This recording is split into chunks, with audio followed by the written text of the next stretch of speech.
Look at your life, the one you've built. From the outside, it looks like a fortress. You're in your 40s. You have the career, the home, the family. You've won. But what if the prize is a trap? What if the life you've worked so hard for is secretly building the walls of a gilded cage? A cage you may not even know you're in until the door has been locked from the outside. This is a trap that doesn't announce itself. It doesn't feel like a trap. It feels like comfort. It feels like success. And that is precisely what makes it so insidious.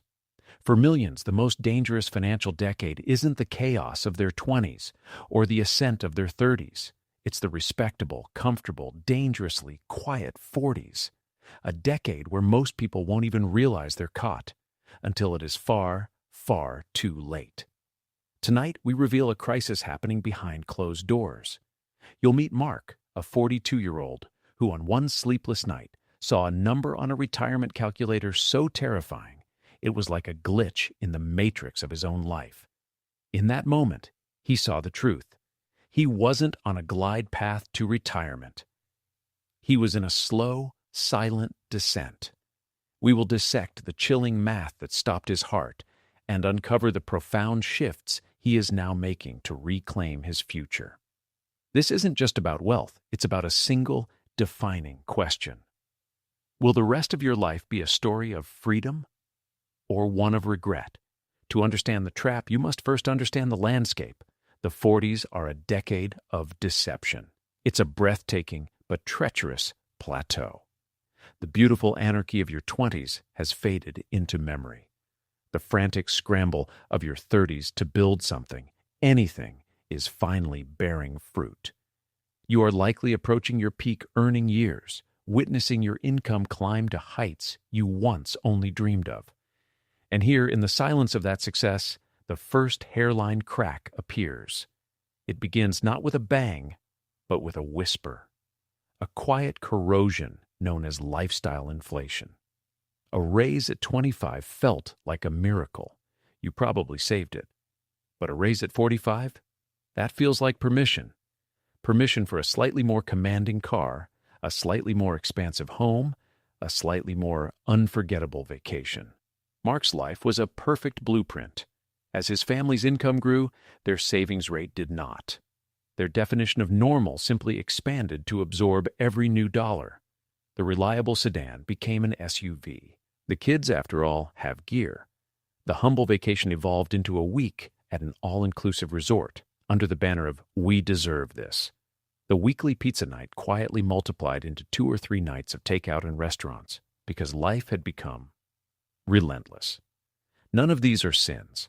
They are the artifacts of a life well lived. But they carry a hidden cost that never appears on any statement. Each upgrade quietly resets your financial baseline. That new baseline becomes your new zero. And the more it costs to be you, the more you must earn simply to stay in place. And most critically, the more you will need to have saved to ever step off the treadmill. This is the great deception. From the outside, you have never looked more successful. But on the inside, your financial fortress is being hollowed out, its foundations quietly replaced by the sand of ever-increasing monthly obligations. You're making more money than you ever have, yet you feel just as trapped. You find yourself asking, where does it all go? It goes to maintaining a version of your life that gets more expensive to fund with each passing year, and therefore infinitely harder to escape. Your 20s and 30s were for construction. Your 50s will be for desperation. But your 40s, that is the quiet, comfortable, and therefore most lethal decade of them all. You have just enough success to feel secure and just enough time left to be dangerously optimistic, assuming a future version of you will somehow solve the problems of today. But the truth is, you are now old enough for your choices to have powerful and sometimes irreversible consequences. The anxiety Mark felt wasn't an emotion, it was mathematics, cold, hard, and utterly indifferent. It all revolves around a law of physics for wealth, a force that is either your most powerful ally or your most merciless enemy. Compound interest. It's the snowball of wealth. where your money starts generating its own momentum. The magic isn't just the rate of return, it's the time you give that snowball to roll. Your 40s represent the last window of opportunity, where time is truly on your side. Consider the two destinies that haunted Mark. Imagine two parallel lives, prudent Pam and late Larry. At age 40, Pam begins investing. She is consistent, channeling $1,000 every month into her future for 25 years, until she turns 65. Larry gets the memo, but he delays. He figures his 50s are when he'll really get serious. So at age 50, knowing he's behind, he decides to double down. He invests $2,000 every single month for 15 years, until he also turns 65. Whose future seems brighter? Let's assume they both earn a 9% annual return, a figure reflecting historical market averages, though no future is ever guaranteed. Pam, who invested $1,000 a month, put in a total of $300,000 of her own capital. By age 65, her portfolio is worth approximately $1 million. Her wealth grew by about $700,000. Now Larry, he invested $2,000 a month for 15 years, contributing a total of $360,000. That's $60,000 more out of his own pocket than Pam. But when he turned 65, his portfolio is worth only around $700,000. Let that sink in. He put in more effort, more capital, more of his own life force, and ended up with $300,000 less. The universe of wealth doesn't reward effort. It rewards time. The reason for the gap is a ghost. The 10 years Larry can never get back. That was the decade of compounding momentum he forfeited forever. Pam's money from her early 40s had an extra 10 years to multiply, and that time made all the difference. This is the mathematical trap. Every year you wait doesn't just cost you the money you failed to invest. It costs you the decades of growth that money will never have the chance to experience. And this is where the math turns truly sinister. It's not just about the engine of savings, it's about the anchor of debt. The 40s are a decade of immense liabilities, mortgages, car payments, and the relentless hum of credit card debt. Every dollar you pay in interest is a dollar not compounding for you. It is compounding for someone else. Trying to outinvest credit card interest north of 22% isn't a strategy. It's a delusion. It is a financial black hole, an invisible hand working against you 24 hours a day. Combine the slow erosion of lifestyle inflation, the loss of a critical compounding decade, and the crushing drag of high-interest debt, and you have the blueprint for being trapped. You engineer a life that requires a high income, you miss the most powerful window for your wealth to grow, and you actively pay others for the privilege of moving backward. And that raises the question, if this is the blueprint for captivity, what is the blueprint for escape? When Mark saw this stark reality mapped out, he felt a wave of cold panic, followed by a surge of defiant clarity. He would not be Larry. He stood at a precipice. He could continue drifting toward a future owned by others, or he could execute a hard turn, right now. Breaking free has nothing to do with a secret investment or some impossible scheme. It is about a series of deliberate realizations that reverse the current, shifting you from a life of passive consumption to one of active creation. For those who choose this path, the escape unfolds in 4 discoveries. You cannot defeat an enemy you cannot see. The first step is a moment of radical honesty. You must discover where your life's energy, your money, is actually going.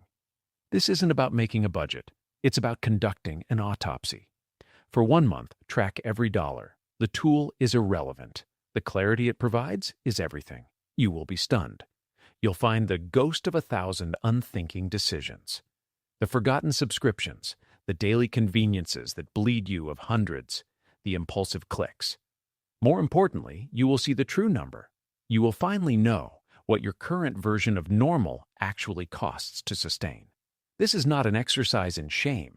It is an exercise in intelligence gathering. You need to know your opponent, and for many, the opponent is a bloated, unexamined lifestyle. The autopsy gives you a target. It reveals the difference between the life you want and the life you're merely paying for. Lifestyle inflation is fueled by a horizon that constantly recedes. You get a raise, you spend more, you need the next raise. The game is unwinnable because there is no finish line. The second discovery is that you can stop playing by defining what enough truly means. This is where you unearth your freedom number. How much capital do you actually need to be free? A common landmark is your desired annual income multiplied by 25. If you believe you need $80,000 a year to live a life of your own design, your freedom number is in the vicinity of $2 million. That number might seem monstrous. That's okay. Its purpose is not to intimidate. It is to make the abstract real. For the first time, retirement is no longer a vague cloud of wishful thinking. It is a coordinate on a map. Now you can work backward. Now your choices have weight. Is that new luxury SUV worth another 3 years of your life chained to a desk? When you know your freedom number, you stop asking, can I afford this? And you start asking, is this worth my freedom? Willpower is a myth. It's a muscle that fatigues. You cannot rely on being the hero of your own story every single day. The architects of wealth understand a fundamental truth. Human discipline is fallible. Systems are not. They build an engine that works for them. They automate their freedom. This is the system of automatic transfers from your paycheck to your investments, happening the moment you get paid. It's the principle of pay yourself first, put on autopilot. You treat your future like a non-negotiable bill. Where does the money go? The path is well worn. First, capture any employer match in a workplace plan. That is free money, a guaranteed return. Then fund other tax-advantaged accounts. After that, a standard brokerage account. By systematizing this, you make your future self the first priority. The money is secured before your present self has a chance to squander it on things that don't matter. It is the single most powerful system to guarantee you reach your destination. You cannot win a race to the future with an anchor chained to your leg. While you are fighting to earn 9% in the market, your credit card is stealing 22%, making a mockery of your efforts and dragging you underwater. The final discovery is that you must declare war on this debt. Make a list of all your high-interest liabilities. This is your list of targets. Pay the minimum on all, but then concentrate all your firepower, every extra dollar you can find, on the debt with the highest interest rate. Once it is annihilated, you take its payment and redirect that entire cash flow to the next target on the list. Liberating yourself from consumer debt creates a massive psychological shift. It feels like cutting the tethers that have held you down. Every dollar you no longer send to a bank is a dollar you can send to your own investment army to start fighting for you. High-interest consumer debt is a dream killer. Eliminating it in your 40s is non-negotiable for anyone who is serious about being free. So what happened to Mark? That night staring at the calculator was his rock bottom, but it was also his foundation. He and his wife spent the next weekend conducting that brutal autopsy of their finances. They were horrified, but then a strange feeling took over. They were energized by the sudden, piercing clarity. They calculated their freedom number. It was daunting, but it was a destination. It was real. They immediately built their engine, automating contributions to their retirement accounts. They didn't max them out overnight, but they started with an amount that felt just a little uncomfortable and committed to increasing it with every future raise. Finally, they began the war, targeting a credit card that had been bleeding them dry for years. On the outside, Mark's life looks almost the same. He still has the good job, the happy family. But on the inside, everything has changed. He's no longer a passenger in his own life, coasting in quiet fear and hoping the destination is a good one. He is at the helm. The ambient anxiety has been replaced by a quiet, steely confidence. He knows the math, the great unforgiving force of the universe, is now working for him, not against him. Your 40s are not about perfection. They are about intention. This is the decade where you have enough experience to know time is your most precious asset, and just enough time left to make it count. You can continue to drift toward a future dictated by past choices, or you can seize this moment and architect a future where you are truly free. The two people we spoke of, Pam and Larry, weren't separated by luck or genius. They were separated by a choice made in the quiet of a seemingly ordinary decade. The same choice that now sits before you. What is the biggest thing you feel is standing between you and your own freedom? Share it in the comments.